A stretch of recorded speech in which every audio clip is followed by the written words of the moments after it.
Alright, so with winter quickly approaching or already arriving in many parts of the northern hemisphere, um, yeah, with winter there's snow, or if you're in my case, just cold. Hopefully there will be snow this year, but an important thing to cover in the cold environments is properly dressing. Alright, so today I've got 3 different layers on. First, on the outside, I've got a Gore-Tex jacket. Thanks a lot, Adam, by the way. Adam with Equip to Endure. Love this jacket. So, this is going to be my outside layer. This is going to be my water repellent layer and also a windbreak type thing. Okay, it has very little insulation in itself. Okay, but that just aids in actually it just aids in helping you dress in layers, which is a key part of being properly keeping your core temperature where it should be. So that's my outside layer. Also, I've got my hood up, keeping the wind from hitting my neck because it's actually coming from behind me. Alright, under that, what I've got here is a fleece jacket. This is going to be my insulating layer. This is what's going to really keep me warm. You might want to have one base layer, which I've got today, and that's good. It might be 30 degrees out right now. So this fleece and what I've got on underneath and over it is decent. As things start getting colder though, you're going to want to maybe have 2 base layers or 3. You don't want to necessarily have one really thick base layer or one really thick insulation layer, because then if you're overheating, you're taking your entire insulation layer off and you're going to get cold fast. But if you're dressed in multiple layers, you can just take things off in the order you need to get your core temperature where it should be, to keep it up high, but also not cause yourself to start sweating. Okay, so there's my insulation layer. That's going to change throughout the season. I'll add more, take some off. Alright, so underneath that, I've got my base layer. That's just an Under Armour shirt. It's a good wicking layer. Alright, that means it's pulling any moisture away from my body, and that's what you're going to want. That way sweat isn't sticking to you and keeping you cold.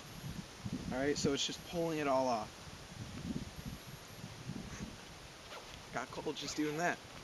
So, those are kind of the layers you want. Now my pants are kind of an odd, I don't know really how to address that. You can have snow pants, you can have just normal pants, you can have normal pants with, say, Gore-Tex pants over them, long johns on. Today, because it's not very cold, I've just got some heavy pants on.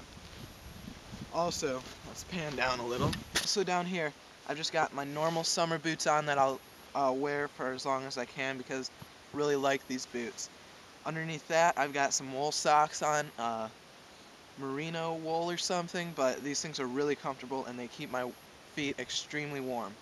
Alright, you lose a lot of heat through your feet and your head, so you really want to make sure you keep insulation on those. So awkward when people drive by. Okay, on my hands though, I've just got some lightweight wool gloves. Really wish I would have brought something a little bit more substantial because my hands are pretty cold today.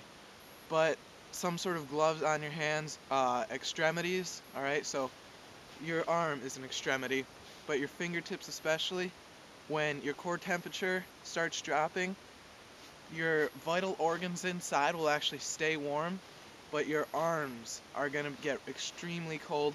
That's what causes frostbite, and the tips of your fingers is going to be where, the tips of your fingers and your toes is where you're going to feel it first. Test for hypothermia is touching your thumb to your little finger, alright? So, if you can't do that, you obviously need to warm up extremely quickly because that's showing that your fine motor skills are deteriorating. So, you've got everything covered except for quite possibly one of the most crucial things, that's your head. You lose a ton of heat through your head, alright? Kind of got a big organ up there. It's a little important. So blood's always going to that.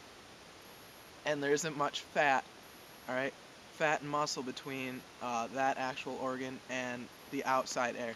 So keeping some sort of hat on there to keep that heat in, you can always remember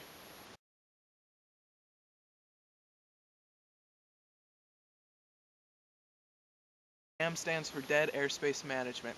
Alright, so if you're building a layer, which doing the whole layer system does, is you're building up dead airspace in between your body and there. So it's a small area, but you're building up and warming up that heat, or warming up that air very close to you.